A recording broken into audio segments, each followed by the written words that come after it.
got to earn trips to the free throw line. Our officials today are Brian Burnett, Tom Danaher, and Carla Fountain. Going to be a lot of fun today from Hinkle. Can't wait to get it going on Alumni Day for the Butler women's basketball program. Basketball has been played since 1924 here in this cathedral of hoops. Underneath to McGuff, and right away we get started with a key player, and she contributes early. Immediately going inside for that inside attack. Coach Parkinson's trust Kilyn McGuff to score at multiple levels of the field. Look for her to score down low, drive it, and shoot threes. Same starting lineup for the Marquette Golden Eagles as has been over the last 10 games. Lee Volker has led the Golden Eagles in scoring the last 2 outings. Over 20 points per game. That shot there from Jaden Mason does it go, and the board for McGuff. But a change for Butler will be Lily Carmody at point guard today, replacing Carson Norman in the starting 5.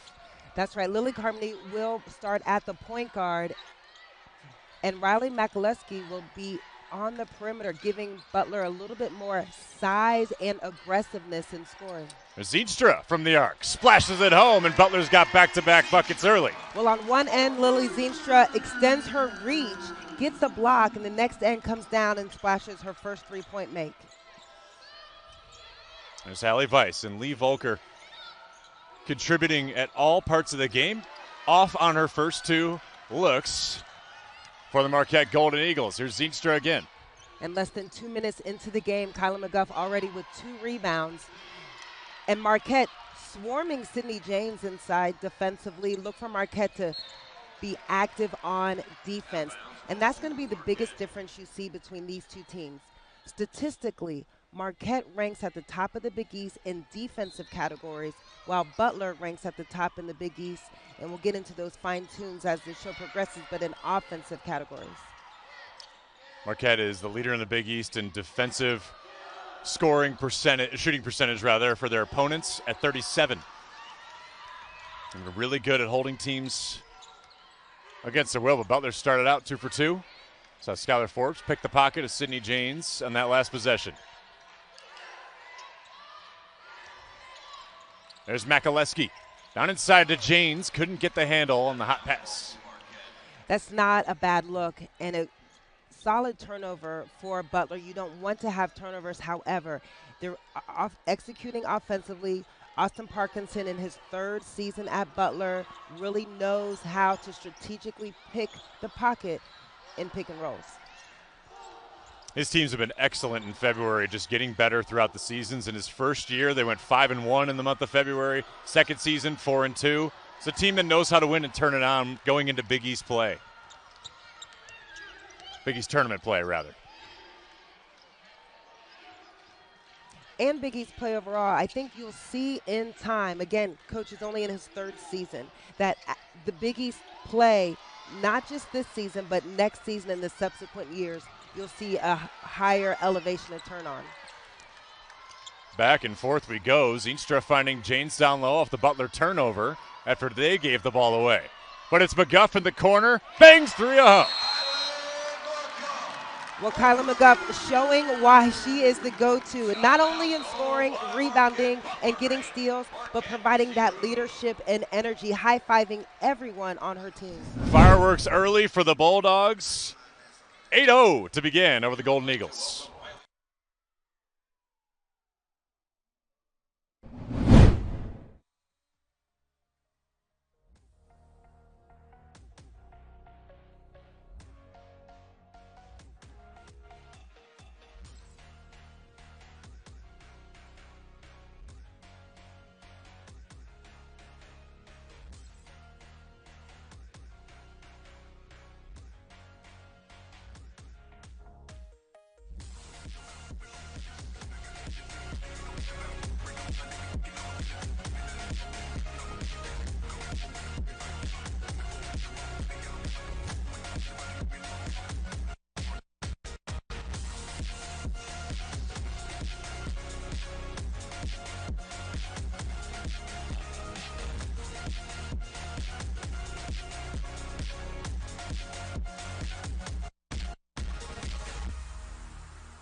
Butler Blue feeling good early, and the Dogs getting some treats. 2 3-pointers, that is, and they haven't missed from the field so far in a series largely dominated by Marquette over the last 10 meetings. Golden Eagles are 10-0. There is Kara Consuegra in her first season, coming over from Charlotte, former Marquette assistant coach from 2004 to 2011. 13 seasons at Charlotte, felt like she needed to come home. The job was open after Megan Duffy took the job at Virginia Tech, and she's done great in her first season, 15 wins so far for Marquette. And a homecoming not only for Coach Kara, but also for her husband, who is a 2-time Marquette graduate.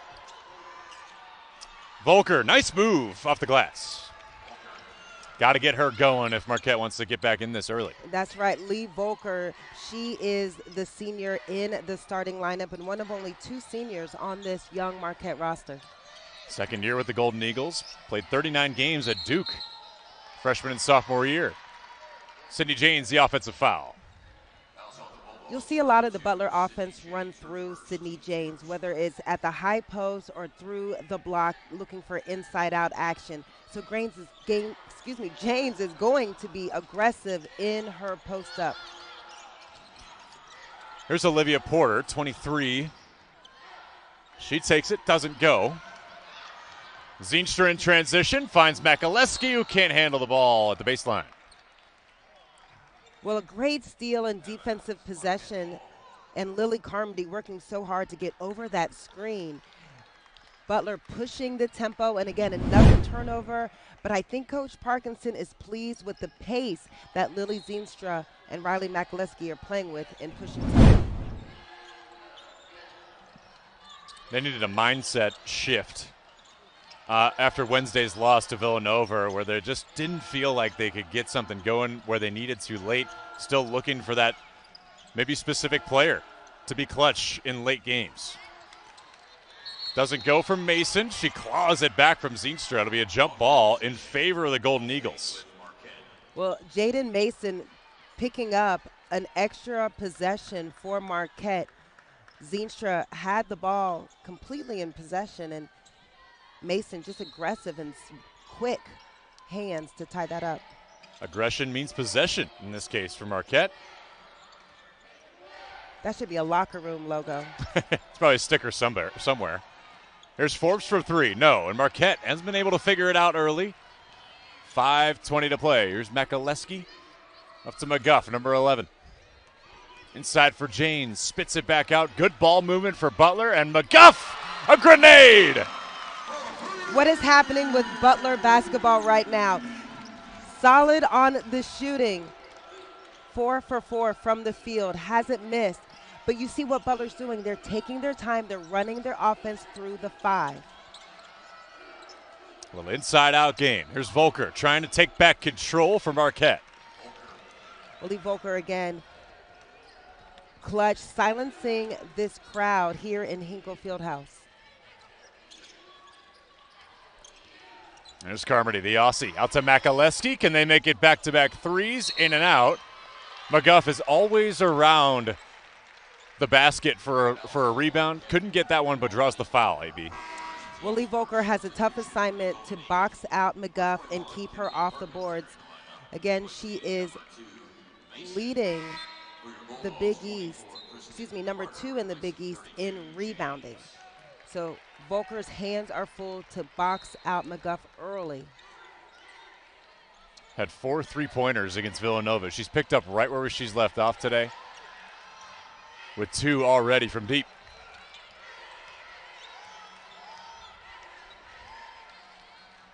Zeenstra, the other sharpshooter so far today, she's got a 3. There's Carter. 5 on the shot clock. Carmody steps back. That's short. And McGuff. Well, that Marquette bench is up, calling for a review of the shot clock, but that ball seemed like it hit the rim. I think it grazed the bottom. It hit the sort of the bottom of the backboard. I thought it was close enough. But a legitimate challenge by the Marquette bench to take a look at that clock, especially because of the momentum that Butler has right now. If anything, it'll stifle that just a shade. No, even now you get a short timeout to talk to your team, kind of reset. I feel like as a coach, and I'll ask you this, anytime you can get a little timeout and team time, you're going to take it, right?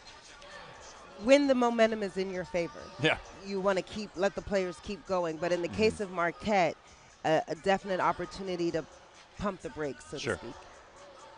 Carrick and Swagger will take that. Just checking the shot clock with regard to when it did hit the rim. Is that what I heard? Yes. Okay. Whether it did hit the rim, and then if it's so, when. And then obviously if no rim hit, it'll be a shot clock violation, Marquette ball. Well, there is the Golden Eagles series history with the Bulldogs, and having won 10 in a row, it's been sheer dominance. But like we said, 2 out of the last 3 have been 1-point games. Flashback to 2023, the second meeting between these two teams. It was a buzzer beater by Emily LaChapelle right at the end of the game. Earlier this season, it was a 3-point game in the Al McGuire Center up in Milwaukee. And Marquette has had some tight games with Butler, but Butler's had a few tight games of their own. 3 of their last 6 have been by 7 or less points. This feels like the best time for Butler to start careening in some rising action here in February. And off to a good start. Let's take another look at that potential shot clock violation. You decide at home. It did graze the net, but maybe not the rim. That's a great look at that shot. So we'll see what the officials are able to conclude from that. And going back to the Butler games, they have had a tough stretch. The game at Marquette, as you mentioned, lost by 3 points. The score was 57-54. But right after that loss at Marquette, Butler bounced back, got 2 consecutive wins against Providence and Georgetown, both at home here in Hinkle, which is a great crowd and a great place to play.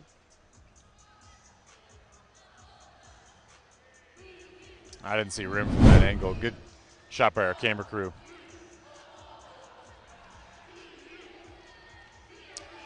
And for this Marquette team, with a new head coach and most of the staff having turned over, it could be a challenge to sort of garner some of the same attention you've had for so many years. I mean, there was a stretch there where Marquette went to 4 consecutive Big East tournament title games from 2014 through 2018. When you change over staffs, it feels like they had no hiccups at all this season because you lost Liza Carlin and Jordan King. She transfers to Notre Dame this season. 2 primary point scorers where you had some heir apparents that needed to show up. That's Lee Volker and Skylar Forbes, and they've done that this season. So Skylar Forbes, of course, leading Marquette in points at 15.7 points per game. Lee Volker, second in scoring on this season at 13.2. But as you mentioned, not missing a beat. Hallie Weiss comes right in and kind of complements those two. So there's 3 scorers for Marquette, all averaging in double figures. And Hallie Weiss, during this Big East season, has stepped up and elevated her scoring from 11 points per game overall to 12.5 points in Big East play.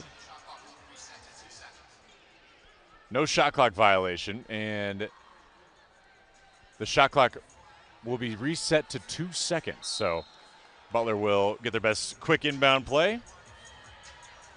Or to toss something up. Well, good sustained break there for both teams. Zeenstra tries to get it to Carter down low. Marquette basketball. Kristen Carter has checked into the game for Butler, replacing Sydney James. Kristen Carter, the 6'4" sophomore for the Bulldogs. And someone who had a stellar freshman year today, a big assignment against Skylar Forbes. Here's Porter. 50-footer goes. Olivia Porter, 5'8" junior for Marquette. She's averaging 5.7 points. And she came over to Marquette from Charlotte with Coach Consuegra. Kilyn McGuff, 3 for 3 from deep. Well, Kilyn McGuff right now is understanding the moment, and she's playing with such confidence and energy. Again, giving all of that energy and her mojo and her swag to her teammates. A huge point of emphasis today for Austin Parkinson to us pregame was we need to start fast, and fast they've started. Kilyn McGuff stirring it up for the Bulldogs. The irony is how fast Butler is getting off to their start. They're doing it in the half court. Riley McAleskey coming off of a nice handoff for the lane line drive. Here's Hallie Weiss, and she gets going. You mentioned Weiss being the third of the Three Musketeers here for Marquette. She gets her first basket. Hallie Weiss, 6'1", complimenting Skylar Forbes at 6'3" and Lee Volker at 6'1". That's a tall triple threat. Out to McAleskey in the corner. Rims out, and will stay with the Bulldogs. Volume-wise, Butler's shooting a lot of threes. Of their 9 shot attempts thus far, 7 of those have been threes. But that's not uncharacteristic for Butler. In conference play, the team is shooting 30% from the three and 34% overall in the season. A few substitutions in for both sides. Jocelyn Land and Carson Norman come in for Butler. Bridget Utberg and Jada Bediako on for Marquette. Carson Norman at point guard for Butler. She has been the starting point guard for Butler for a large portion of the season until this game. The other way. Deuce and damage for Kennedy Perkins, and Kristen Carter just gave that ball away on the turnover, and Marquette makes it pay. Kennedy Perkins wasted no time being straight on the attack, and she understood the moment. She was checked by Carson Norman. Kennedy Perkins standing at 5'6", Carson Norman standing at 5'6". Good decision to attack straight to the rim. And Kennedy Perkins kind of becomes the floor general when Olivia Porter goes to the bench. That's a moment where she can kind of take over if needed. There's Jocelyn Land. Butler still leads the Big East in bench points, and they have for the last 10 games. Here's Carter. No, and a rebound for Utberg. Marquette in transition. Cross-court pass for Volker along the baseline. Good look and a finish. Nice finish by Volker. All Butler defenders stayed home and left Volker unmatched on the reverse. McGuff outside. Zeenstra gets the open look. Thinks better of it and takes it to the hoop. Lily Zeenstra, as a freshman, I love how savvy she is with the ball. You don't have to have too much if you can change speed or change directions. Bediako, all the time and space she would want. Gives it up for Utberg. Outside for Weiss. Utberg from 3. Would have got Marquette closer and closer. Golden Eagles just inching towards tying this game back up here in the first. Carson Norman out-rebounded there that possession, so she will take a seat. And Lily Carmody at 5'11" will check back in to handle those point guard responsibilities for Butler and give Butler more height and rebounding. Forbes is back on. In for Bediako. Got to get Forbes going. No points so far in the early goings.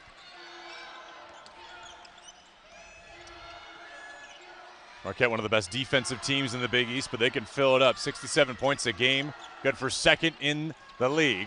Perkins, no. And Carmody and Butler will push. Butler, a different sense of urgency here in this first quarter today. Land from 3. Straight on and hits. Jocelyn Land wasted no time. Immediately, as soon as the freshman caught the ball, you saw her eyes were already lasered in on that rim.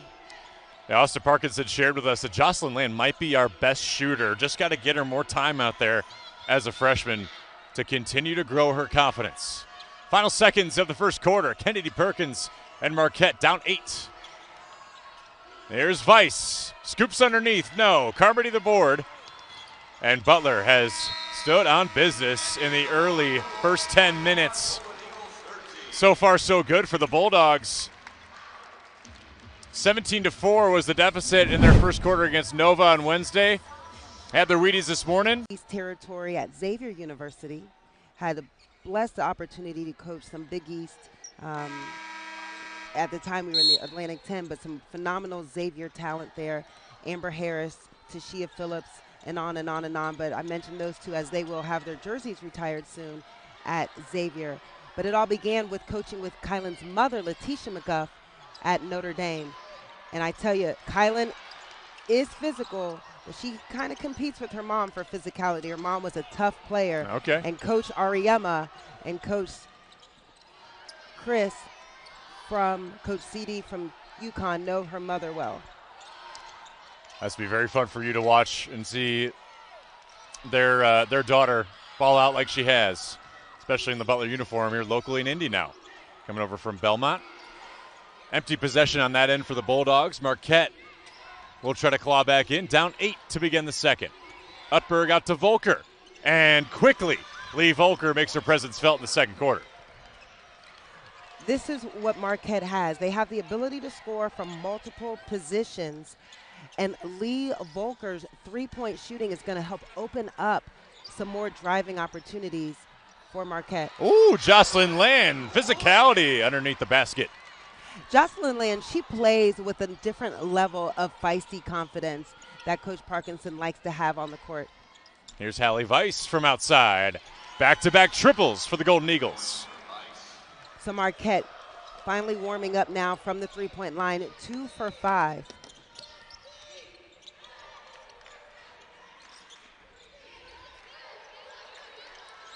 Hallie Weiss has been excellent in conference play, double digits over the last 5 games. Here's Zeenstra. Had some trouble there with Kennedy Perkins.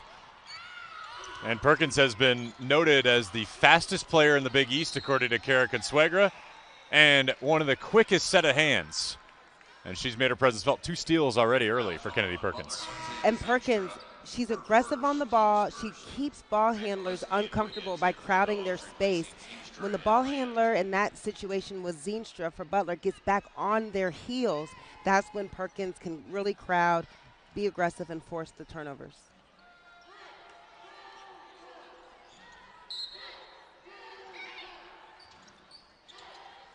Volker on the outside, guarded by McGuff. Back to Perkins along the free throw line. Active hands from the Bulldog defense. Forbes and Volker and Weiss just spinning around for the Golden Eagles.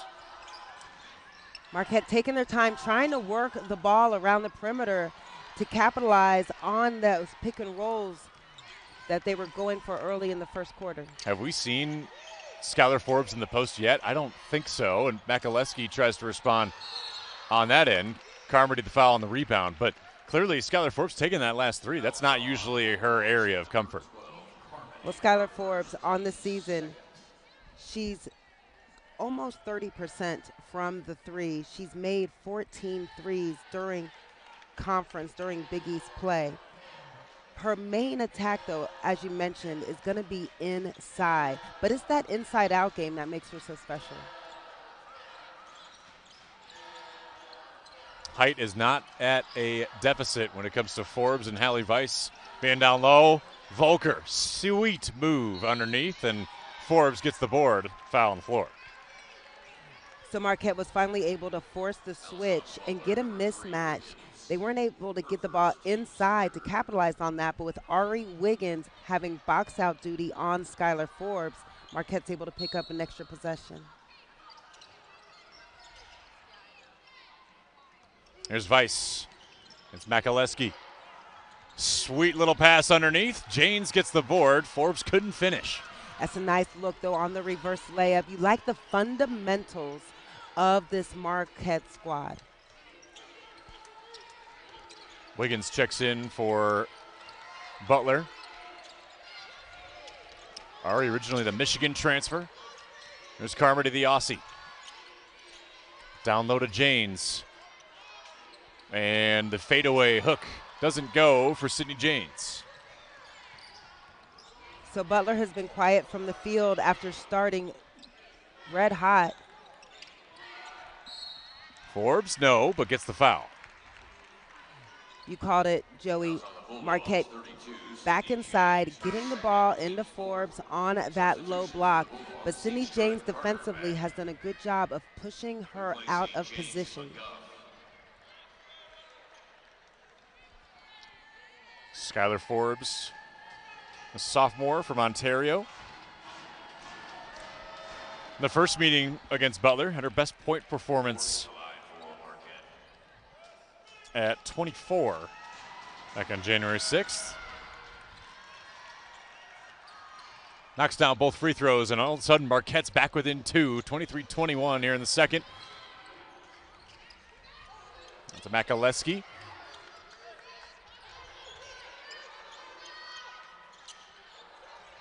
Marquette extended their defense, put on the press. Well scouted on the Butler half-court set that time, taking away the back door. Yeah, Utberg and Forbes, good teamwork there. Allie Weiss double team. Somebody else has got to be open, but she gets the foul.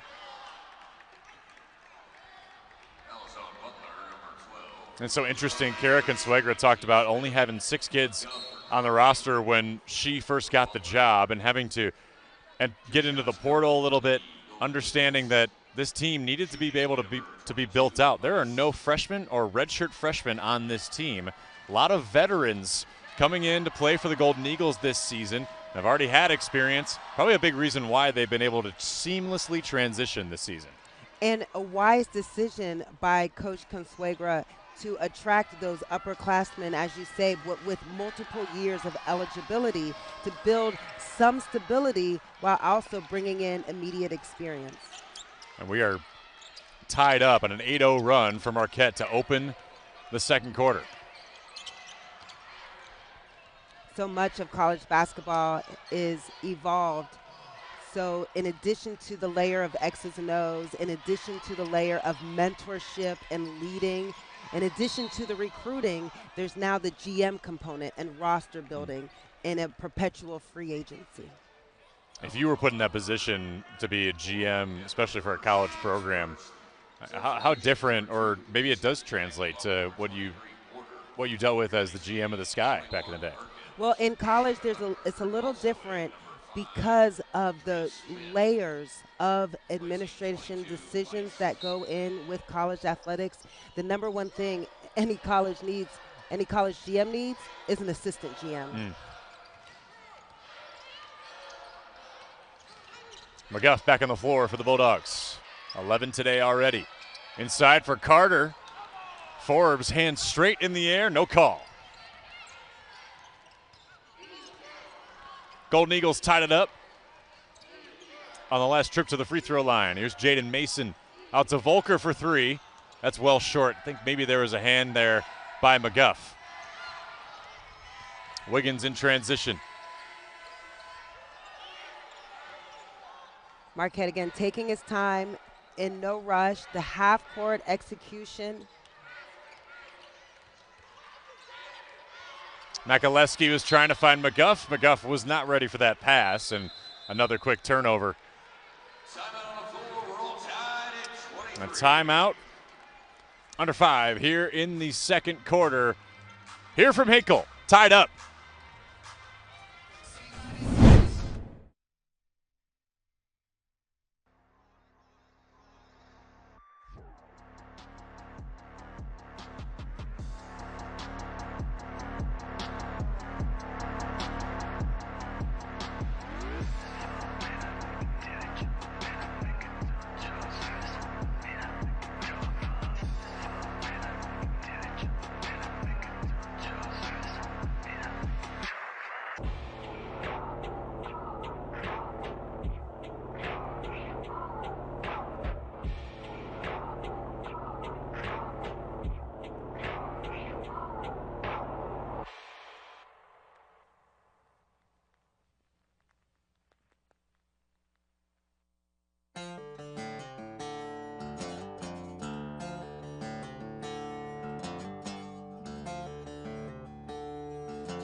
tied up at 23 on here at the Big East Digital Network. Butler and Marquette. It was just the fourth time in conference play that Marquette had trailed after the first quarter of this season. While they've answered the bell here in the second period of action. 11 turnovers caused for the Butler Bulldogs to Marquette's 3. Been taking care of the basketball and making Butler pay here in the second so far, AB. So far in this second quarter, Hallie Weiss has really stepped up. She has 5 points for Marquette in this second quarter. Meanwhile, Butler has struggled to score. Jocelyn Land with the only 2 points for Butler. Here's Forbes to Mason. Pulls up from the free throw line and cashes in. First lead of the game for the Golden Eagles. Mason with her first bucket of the game, but we've seen she's been disruptive and a difference maker all day.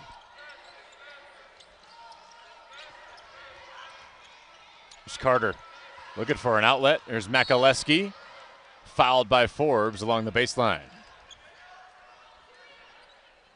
Makaleski's signaling to the officials. She's got a little cut on her leg. She'll go get treated. You know, Butler has been consistently the most fouled team in the Big East this season. What makes that so interesting, Joey, is the amount of three-pointers that Butler shoots. They're still getting fouled. They're aggressive to the basket. They play a very strategic, intentional inside-out game, so they're going to drive to pitch or drive to score. But they do it very well.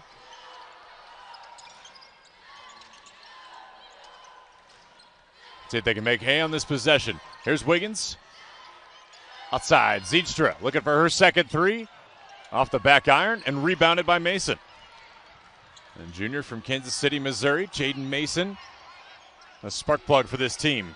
There's Sharia Smith. Number 5 from Marquette, her first action of the day. Forbes working against Carter and stepped out of bounds. No, rather, that's a foul on Carter. Along the baseline on the other end.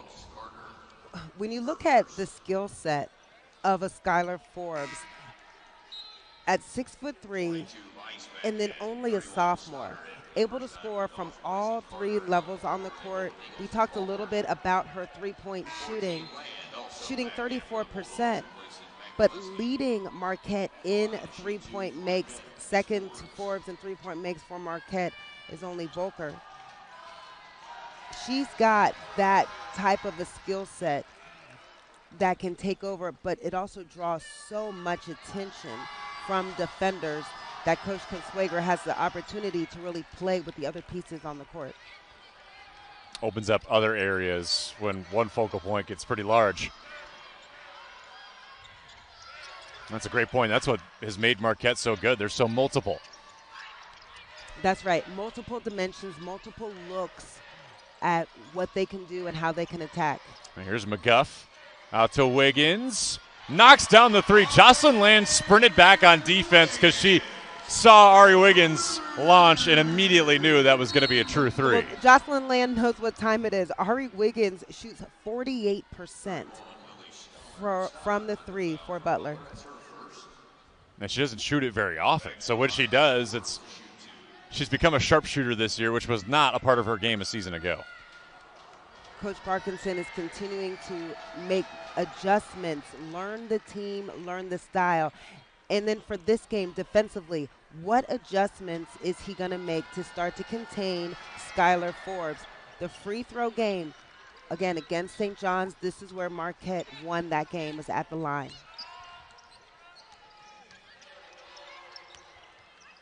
Marquette's in a bit of a pseudo zone here, AB, switching it up on the Bulldogs.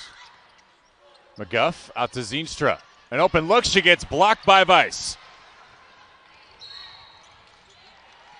But a carry will turn that ball over for Marquette. You don't see that too often in the college game today. Weiss maybe got a little too happy-handed with the ball over there. Yeah, that's a tough break for Marquette, a team who traditionally does not turn the ball over much. But plus 1 on assist to turnover ratio this season in Big East play. Jocelyn Land, that's short. Butler has not been able to find their rhythm Less for that Wiggins 3 in this quarter. Smith underneath. Wiggins the steal, but a foul on the floor. Well, Ari Wiggins, help side, almost came away with the steal on the attempted post feed from Marquette. We see here Marquette looking to go high-low. Smith to Forbes. But another trip to the line for Skylar Forbes, now her third, to lead all Marquette in free throw attempts.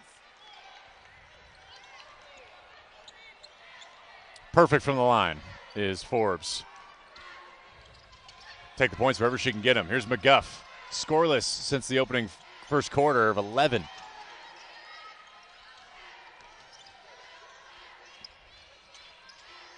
Wiggins outside to McGuff. Olivia Porter, good defense, got the ball, but still garners the foul. That's a tough drive. McGuff understood the moment. Butler hasn't hit as many threes as late, so she drives to the basket. Lily Stoddard staying on the opposite block to keep that lane line open.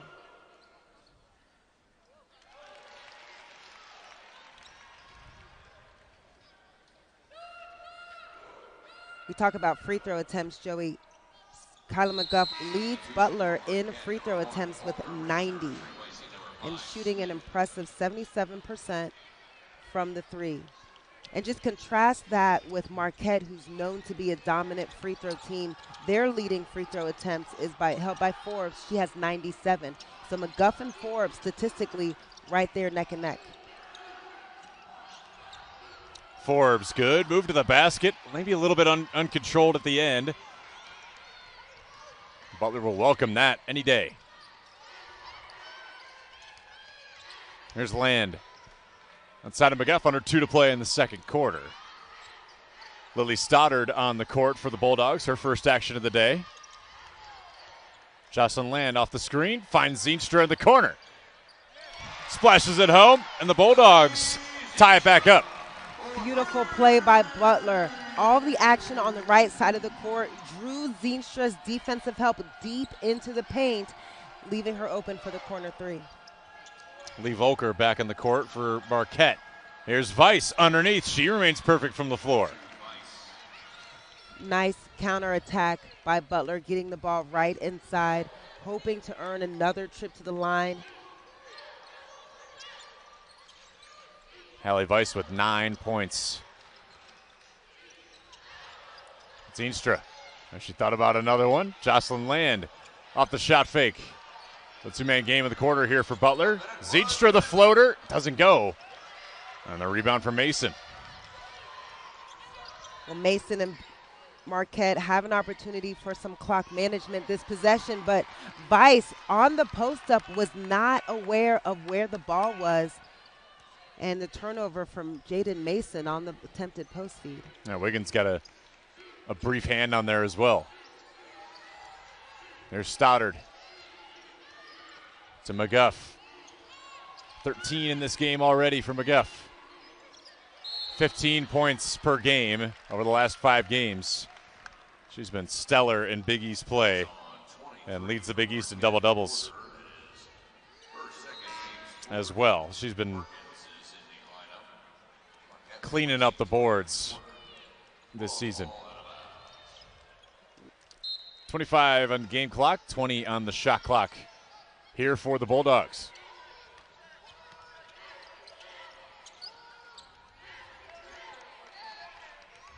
Butler has time with just over 10 to get a clean look and some good execution. Zeenstra, aggressive to the hole. Deuce of damage for Zeenstra. And Butler ties it back up with an opportunity to take the lead. We talked about it and we saw it earlier in the game. Zeenstra has a fierce change of speed. When she lulls the defender to sleep and then takes that quick first step, she's able to be so effective with it, getting to the basket again. So Zeenstra now so far 10 points before this free throw, make that 11 points for the freshman. Marquette, last-ditch effort to go into the break. with a lead. They're 12-0 this season when leading at halftime, and they secure at least that notion, 35-34 at the end of the first half. We told you it was going to be a good one, and these two teams played a one-possession games all the time in this series. So far, so good. They have a 1-point nod. Both teams relatively even so far. AB Butler has filled it up from beyond the arc as well.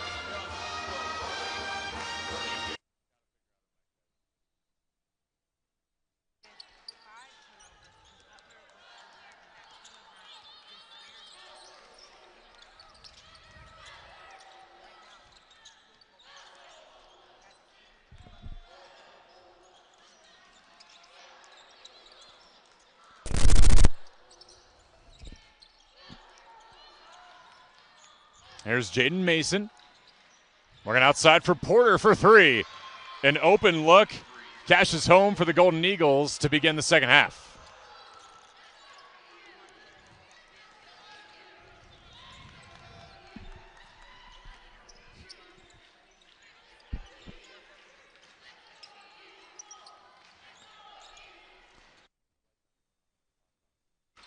There's Zeenstra on the outside for Janes.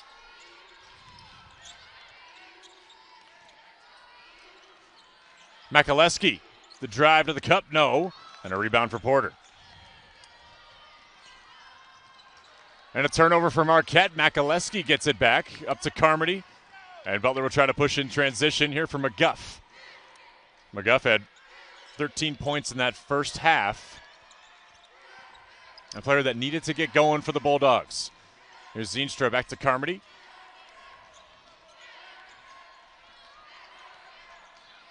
Inside for Janes. Forbes was all over Janes.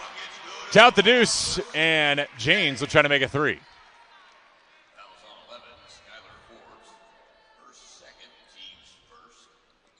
Sydney Janes averaging about 9 points per game, and a low block presence that's been needed for the Bulldogs this season is true on the three-point play.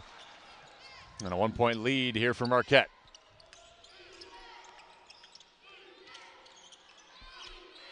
Forbes, cross-court pass.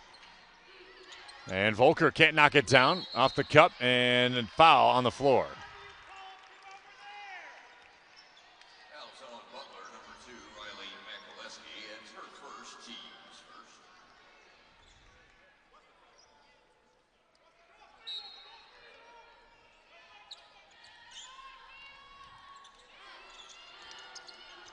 There's Mason on the outside. Forbes for three. Off the heel. That's Mason on the board. Of all people to go get that rebound, was not who you would expect. Gets herself going, but Forbes cleans up.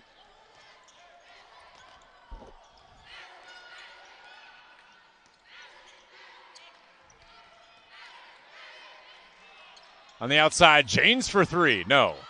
Mason the rebound once again.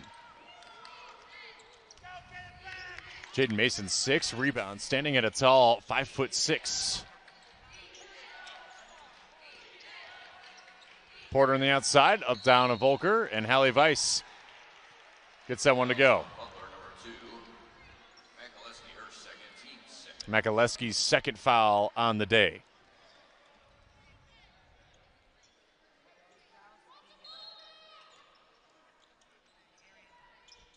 Fouls being an area of concern. Both coaches want to keep their eye to prevent those extra free throw attempts. Hallie Weiss, the turnover, trying to loop that pass to Skylar Forbes. Good to have you back, AB. I was lonely over here. You were holding it down. Without you on the mic. Makaleski. Oh, that's blocked. Good hands by Mason. Mason's got 4 rebounds and a block and a fast break point. Well, Mason single-handedly took over that entire defensive and offensive possession for Marquette.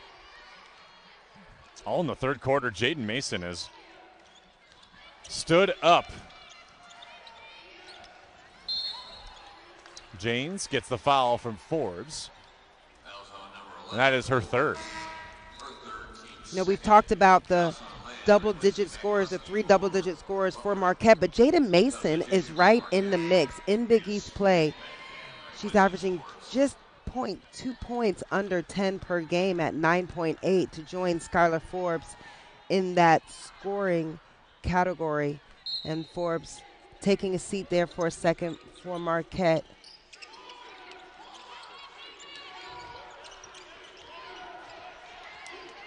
There's Zeenstra. Driving to the cup. Interfered there by Mason. There's McGuff on the outside. Jocelyn Land from deep. And hello, another 3-ball for Jocelyn Land. Jocelyn Land with her second 3 of the day. And then the inside defensive assignment right back as Marquette works the ball around. Mason strong to the basket, but blocked by the Butler length. Another 2-point game, or back to a 2-point game. This first matchup this season, back in January, had 11 lead changes. Sydney Jane's active hands. Volker couldn't get to it. Another turnover for the Bulldogs. You can see how both teams are playing with a heightened sense of urgency. The coaching staff has made clear the urgency of the moment and the importance for both teams for different reasons to come out and be hungry for a victory. McGuff on the outside to Zeenstra. Marquette was held to just 9 points in the third quarter against St. John's, shooting 18%. Quite the opposite here in the third quarter, but Butler's trying to find their way back to tie and take the lead once again. Janes, good look to Carmody, and the foul. Sharia Smith, the guilty party. Butler staying poised as the shot clock is winding down. 2 players out there with their eye on the court, head up, and Lily Carmody just aggressive with her cutting to the basket.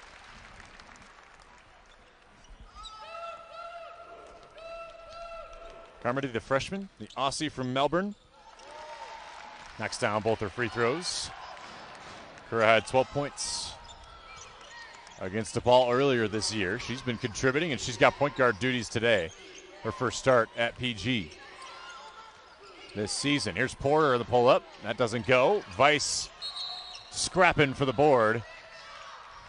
And draws the foul, does Jocelyn Land. You know, Hallie Weiss had a bit of a mindset shift. In non-conference play, she struggled from the field, only shooting about 20% or below. But once conference play hit, she had a one-on-one session with Kara Consuegra where Kara just took her in. They worked on some shots together and said, hey, what's the deal? We got to figure this out because you are a far better player than you've been able to shoot. In practice, she couldn't miss.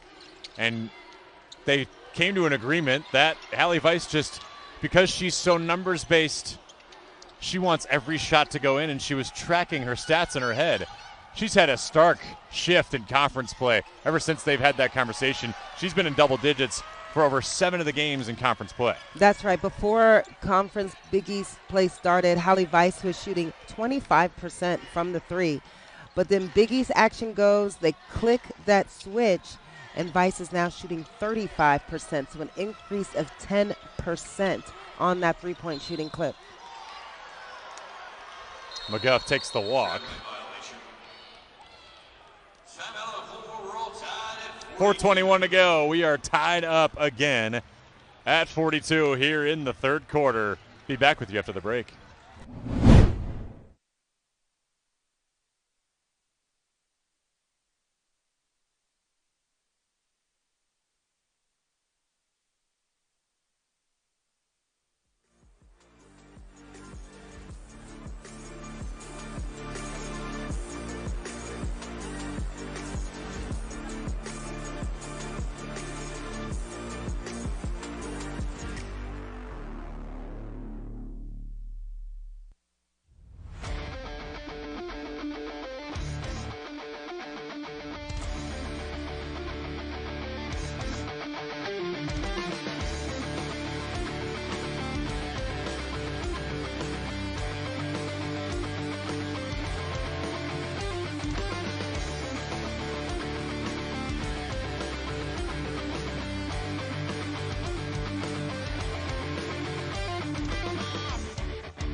Big East women's basketball is brought to you by Invesco QQQ, official ETF of the Big East Conference.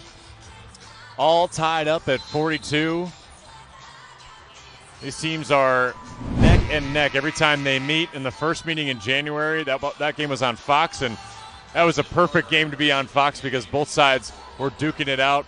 Butler's been on a 6-game losing streak. They would love nothing more than to take down a rival like Marquette and really springboard their season going into tournament play, whereas Marquette feels like at 7-4, they're in comfortable position at third in the conference at the moment. They would love more momentum here in February, AB. That's right. Marquette overall is ranking third in the conference in standings. But statistically, in defense, Marquette is second in the Big East in defensive field goal percentage. But right now, Butler found the Marquette number shooting over 50% from the field. And Kilyn McGuff, she's leading the charge of that phenomenal shooting for Butler. McGuff 5 for 6 from the field, perfect from the free throw line for 16 points and 5 rebounds just halfway through the third quarter. And perfect from the arc as well. 4 for 4 from 3. Should have just been so good. Another lead change here in this one. Mentioned 11 in that first meeting. It was 7 lead changes in the fourth quarter. So we're due for some more as we continue on here from Hinkle. Alumni Day.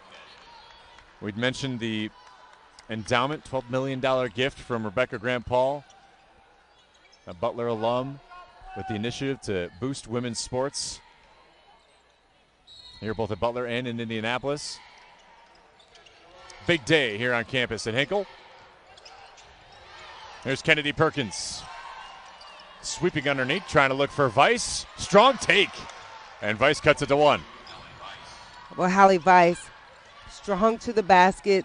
This has been the game where she's really stepped up and stepped in. 9 points for the sophomore.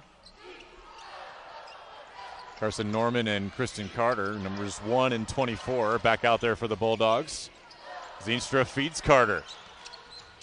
Finds Land outside. She's got 2 threes.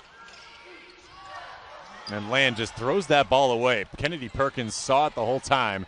She tosses to Hallie Weiss. Nearly instant offense, but Weiss gets her own rebound and the foul. Weiss, instant offense and instant rebounding. We've talked about her scoring. Weiss with 11 points on the game and averaging 11 points on the season. But it's also the rebounding of Hallie Weiss that's so impressive in the Big East. She is number 6 overall in rebounding.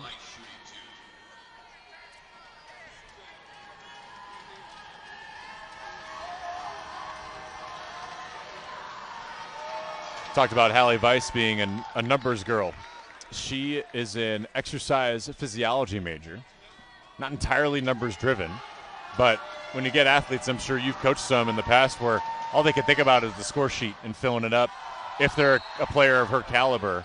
But maybe shifting the mindset like Kara Conswiger has obviously helped her. But have you had experiences with players like that you've coached where they just need some kind of mind shift to not be so numbers driven?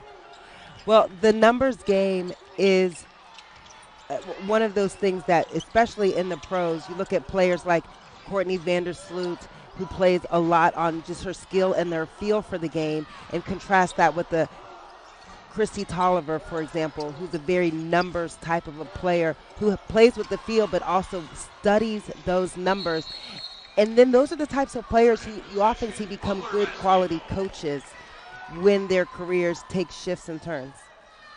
Especially with the evolution of analytics now. Some folks that are a little more geared toward that when they're coaches, they would welcome all the statistics they can have. Shot clock winding. McGuff knocks it home on the buzzer.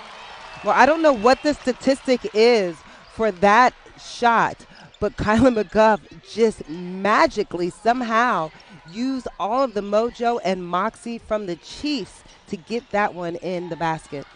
2-point lead for the Bulldogs. Here's Weiss driving. Good move. A walk. Carla Fountain caught Vice traveling, and another turnover for Marquette. Butler with 14 turnovers, Marquette with 9, but here's the difference. The Butler turnovers have come in opportunities, going to the rim, good looks, but you know they're going to keep attacking for those. Marquette's turnovers are taking away easy scoring opportunities for Marquette.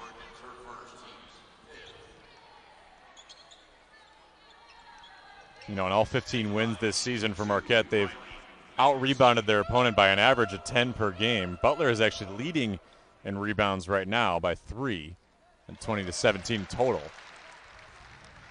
in the second half. So it's feeling a trend upward for the Bulldogs as Makaleski knocks down her second 4-point lead.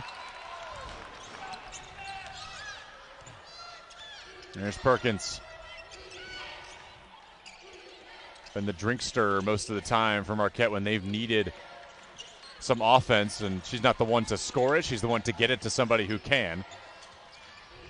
Utberg kicks out to Perkins on the outside. Nice defensive rotation by Butler. Sydney Jane with the closeout, but then the mismatch inside. And Sharia Smith able to just score down low on that one-on-one post. Yeah, Sharia Smith, when we talked to Kara Consuegra, she said Sharia Smith will come up with a basket that either helps us get back into a game or helps us take a lead, and she did that just then. Carmody, a little scoop. Extends for the Bulldogs. Well, speaking of right place, right time, Lily Carmody in the game right now, taking over at point guard position. So the focus of scoring has shifted for Carmody, who on the season averages 7.5 points per game. Today, just 4 key buckets. That was a tough basket for Kennedy Perkins. Kennedy Perkins now 9 points for 4 highlight scorers for Marquette. What they're looking for. Final 15, here's Janes. And Sydney Janes, a chance to make it 3. Well, speaking of highlight scorers, how about this highlight move? Sydney Janes, she loves to make plays on the block. Yes, she's a facilitator. She will shoot the 3. She'll distribute the ball from the high post. But we've seen she likes her little fadeaway kickback and her pivots at the rim. Makes good at the free throw stripe, and Lily Stoddard will check in. James just 2 fouls. Carmody the leading player in that category for Butler at 3. Nobody is above 3 for Marquette in the foul category. Waning seconds here in the third quarter. Perkins with Marquette.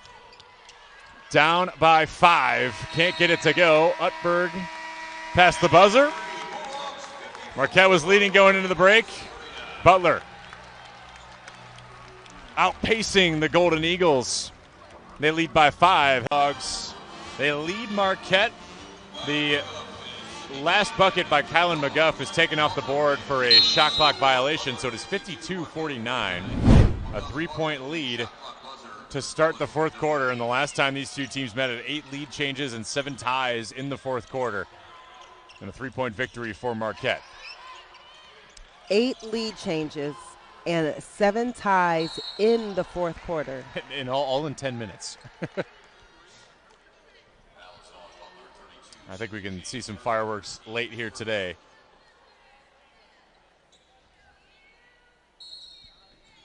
Both coaches being wise and strategic with their timeouts. Marquette with 3 timeouts left and Butler with 4. What a great take by Lee Volker. You know, Kara Consuegra, in our call with her, mentioned how excited she is for Lee. Kind of waiting in the wings behind Jordan King and Liza Carlin a year ago. She's finally had her opportunity to contribute every single game, and she's done that.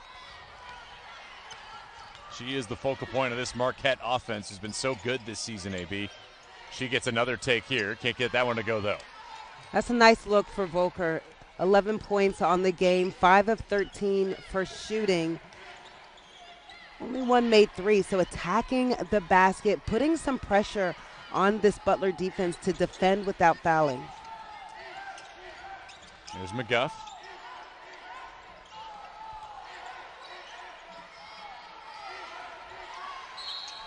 And a foul on the floor. Sydney Janes was tied up there with Sharia Smith. Now if Marquette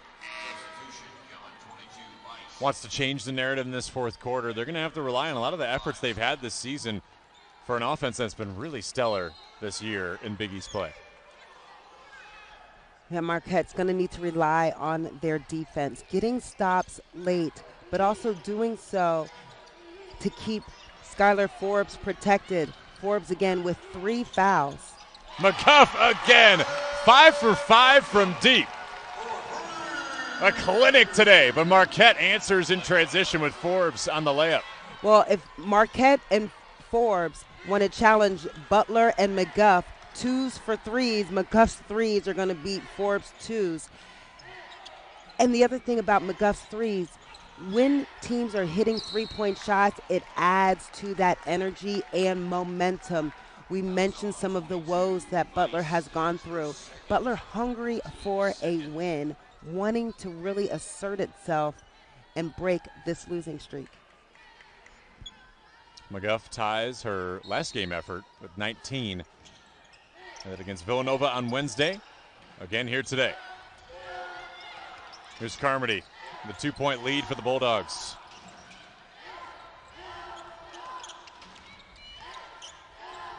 Both sides impact players having the last 2 baskets, both wearing number 11. Here's Janes, though. Little baby hook goes. Sydney Janes, another bucket for Janes in her sweet spot right at the front of the rim. Utberg, deep 3. That doesn't go. Janes the board. Well, Lily Zeenstra, the freshman for Butler, pushing tempo. Kilyn McGuff right to the basket. McGuff now with 21 points. Six-point lead for Butler. Been a clinic today. Team shooting 51%, but Marquette continues to answer. That's Utberg's first basket of the day. Well, Marquette spreading out the scoring with that basket by Utberg.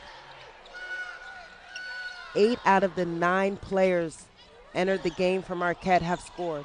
We asked Kara Consweger who the unsung hero of this team could be this Sunday, and she said Bridget Utberg was going to have an impact late. There's Makaleski, quick trigger on the outside, doesn't go. Perkins had the rebound for a second, stays with the Bulldogs.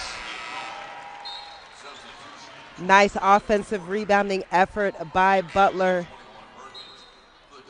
Makaleski had that corner 3, and we know corner 3s high percentage of the time will rebound to that weak side. Butler sending 2 rebounders aggressively to that weak side board. Kristen Carter checks in for Sydney Janes. Give her a breather over the next couple of minutes. 6:46 to play, 59-55. Carter just trying to find Carmody in the outside.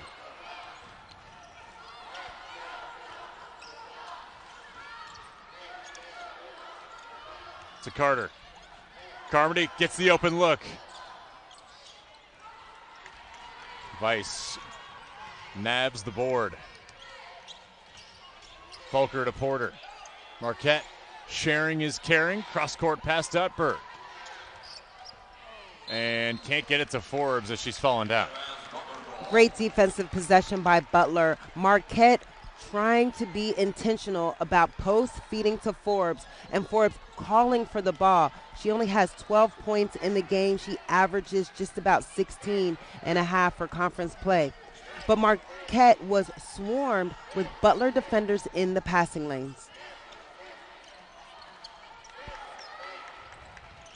There's Zeenstra along the baseline. Forbes came to collect. McGuff under 10 on the shot clock. Good hands from Forbes. Gets the steal for Utberg. In transition come the Golden Eagles. Down 4, need a bucket. Allie Weiss on the outside for Porter. Cash. Back to a 1-point game. Now that's that clutch big shot that Butler needs. Olivia Porter, the junior, now with 11 points to emphasize this Marquette surge. 1-point ball game. 8 lead changes, 7 ties in the first meeting. We could be on the verge here of another crazy finish. Marquette back in this thing.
One-point game with 5.5 to play. Big East tournament is coming up soon here at the end of the month. These are the standings as we set here on February 9th. Marquette in 4th in Big East play. Needed that win against St. John's in a bad way to keep their standing alive. Villanova as well, having defeated Butler on Wednesday. They're hugging that 4 and 5 spot. Seton Hall's been great. Tony Bazzella's team has been locked in. Creighton and UConn form going into tournament play in February. It's been a fun season in the Big East on the women's basketball side. Despite the records, still feels like every game has a ton of parity. Here's Kilyn McGuff, and that breaks the perfect streak that she's had from beyond the arc today. Kilyn McGuff, 5 for 6 from the three-point line as part of her overall 21 points for the game. And right now, McGuff shooting 46% from the three in all of Big East play and 40% for the three for the whole season. This three-point shooting tonight is not a fluke. Yeah, she's lit up the scoreboard, passed 1,000 points in her career. Turnover in the Golden Eagles. And there is the under 5 media timeout, so we'll send you to break once more. Still a 1-point game here from Henkel.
1-point ball game here at Hinkle Fieldhouse alongside the great AB Stocks. Joey Lindstrom with you.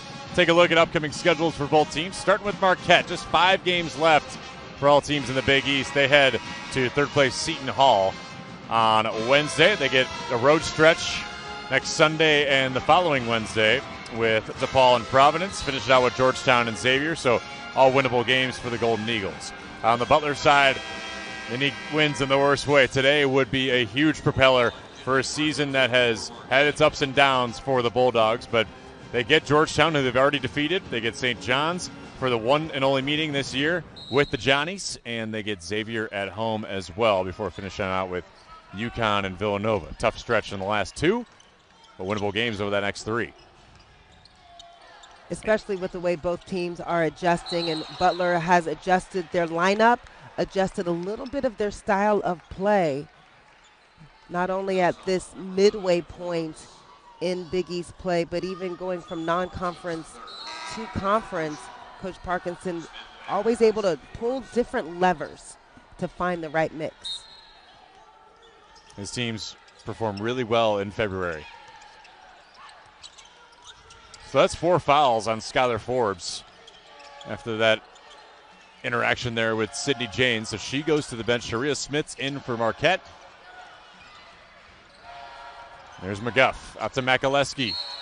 Inside to Janes, and Janes draws another foul on the post.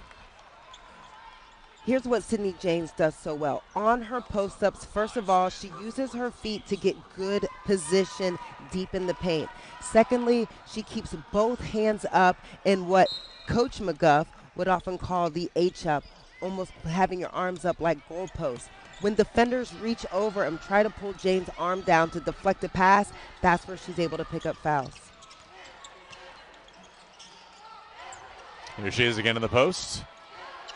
Looking to dish on the outlet. Makaleski from inside the arc as the shot clock winds, and that's a key basket at this point in the game. A rare mid-range 2 for Butler. But Riley Makaleski, Big East all-freshman team last season, able to drain it.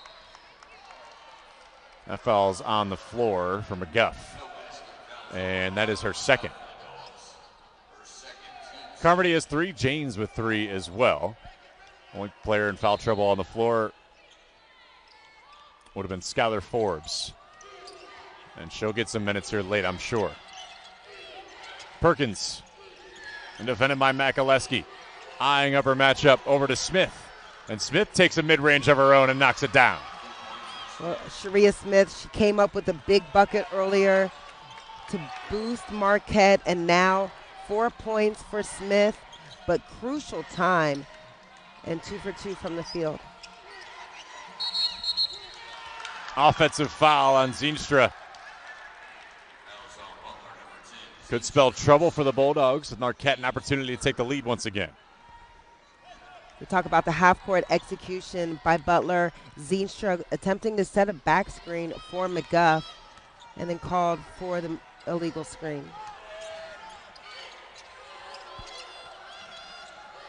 There's Porter along the baseline. Strong take, and Marquette takes the lead. Well, Olivia Porter now 10 points.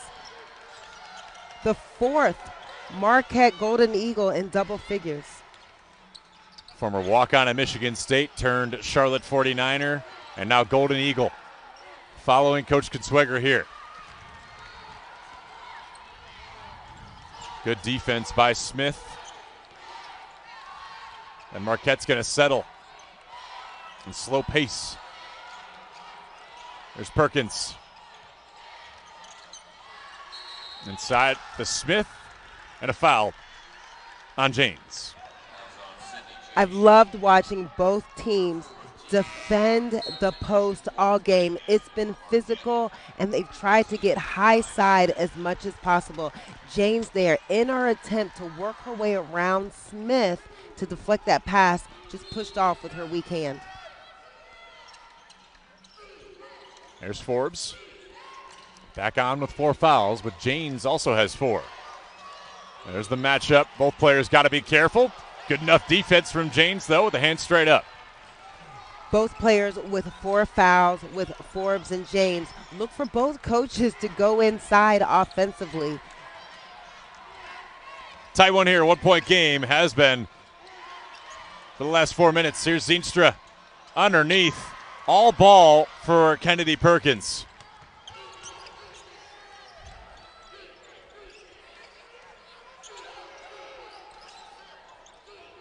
Forbes on the outside to Porter, under 2 to play. Looking for Forbes, underneath. That's what she does. Skylar Forbes, impact late in Marquette, a 3-point lead, and Austin Parkinson's going to take a timeout. Well, Skylar Forbes taking the impact and making the impact through the contact of the Butler help side. Forbes is able to still stay gathered. Great hands on the catch. 14 points for Skylar Forbes. Butler trying to find its way back into this game. We'll send you to break. We'll be back with you in a minute.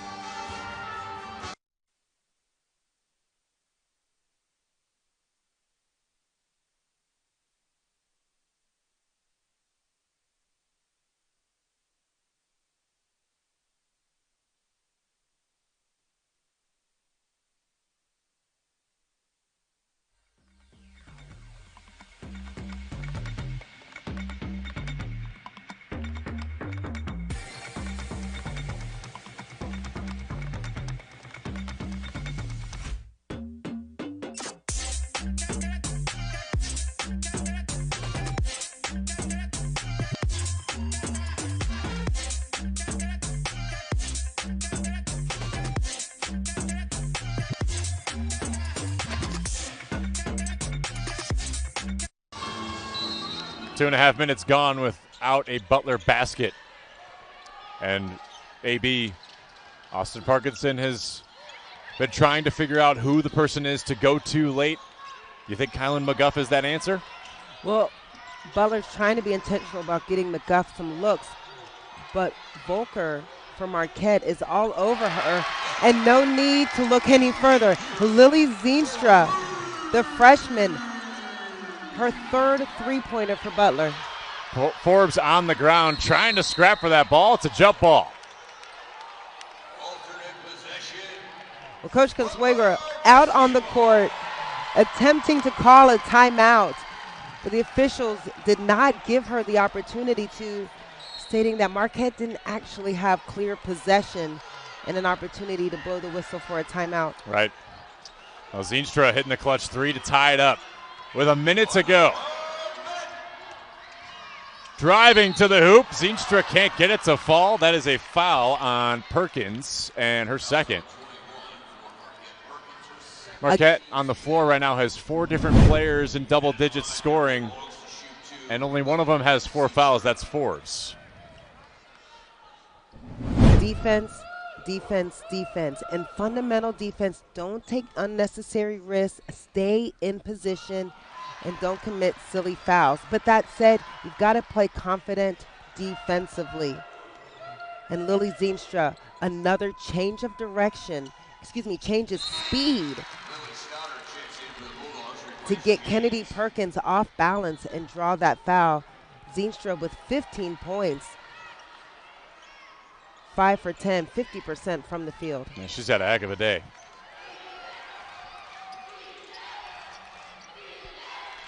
The outside for Forbes. Marquette down by 1. Volker outside to Kennedy Perkins.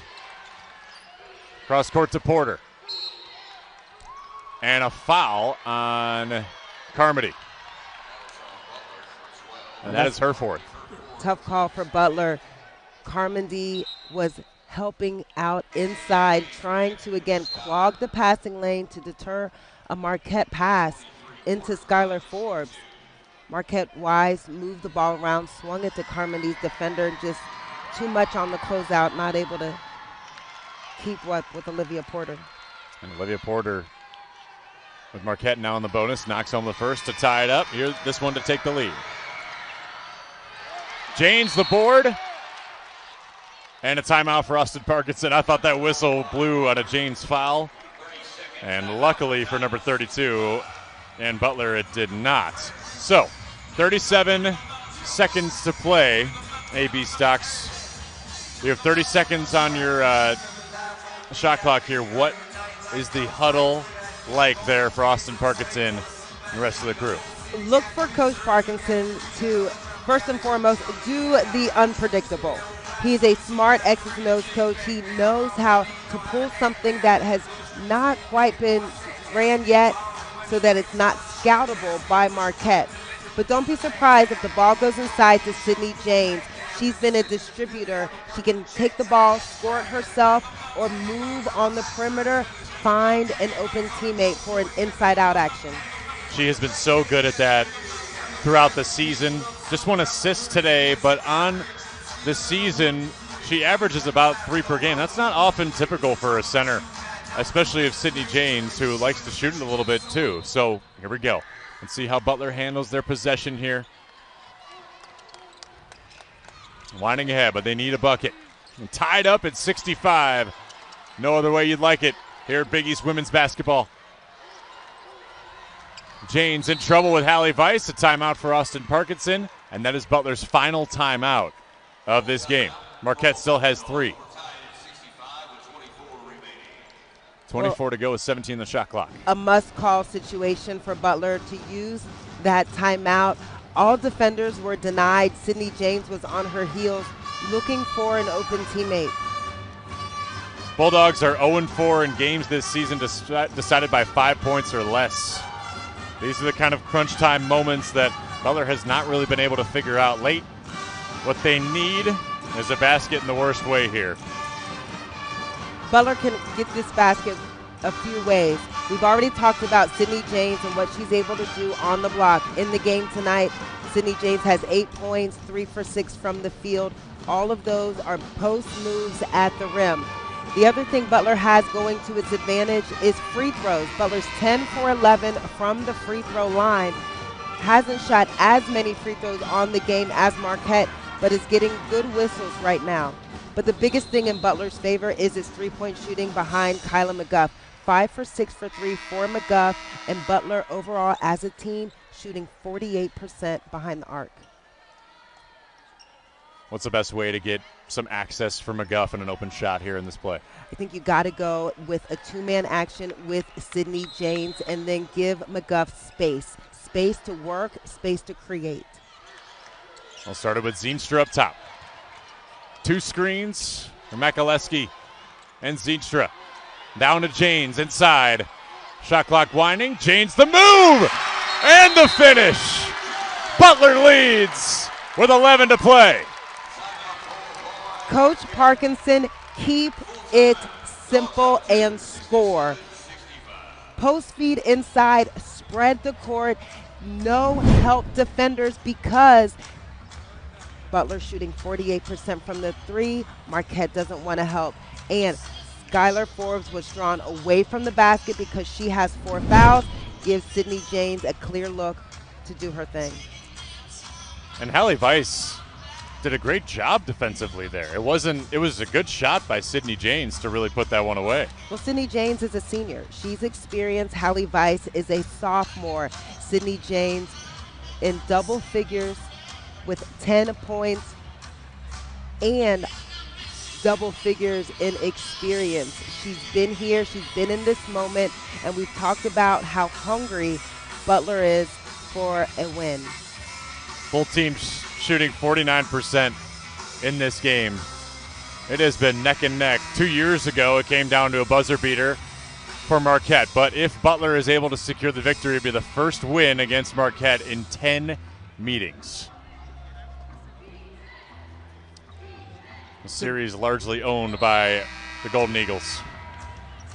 So this is the moment where Marquette relies on its strength. Offensively, the strength of Marquette is going to be in their field goal percentage. They're number 3 in the Big East in field goal percentage.